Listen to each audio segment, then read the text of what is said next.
Bonjour, une vidéo sur comment résoudre des équations du type x carré égale a nombre réel. Voici 4 exemples qui vont vous permettre de comprendre un petit peu mieux la résolution de ces équations. J'ai associé ici la parabole de la fonction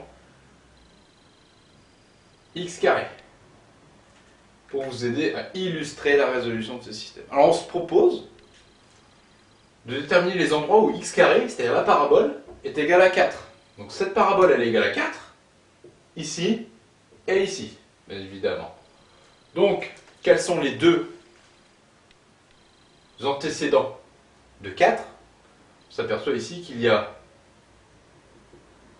2 et moins 2. Voilà ce qu'on appelle une résolution graphique pour résoudre x carré égale 4. Maintenant, si on veut le faire par le calcul, bien évidemment, pour passer d'un carré, pour trouver la solution d'une équation, il faut trouver la valeur de x. En conséquence, pour passer de x carré à x, il va falloir prendre la racine carrée. Racine carrée de 4. Ce qui nous donne, bien évidemment, 2. Or, d'après la lecture graphique, bien évidemment, ce chiffre 2 est solution, mais moins 2 l'est également. En conséquence, il va falloir rajouter ici la possibilité moins racine de 4, qui dans ce cas est égal à moins 2. Et les solutions s'écrivent sous la forme S égale moins 2, 2.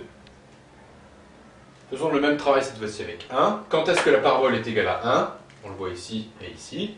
On va le faire par les racines carrées. Donc racine de 1, x égale moins racine de 1, ce qui donne 1 et 1.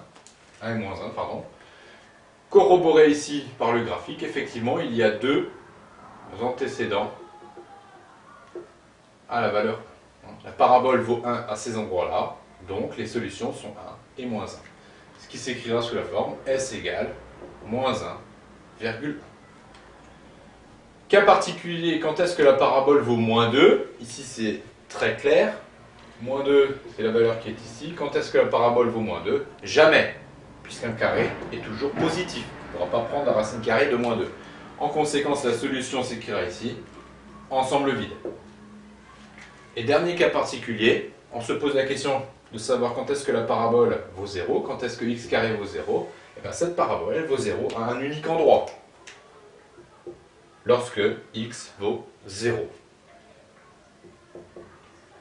Et cela se traduira par l'unique singleton 0.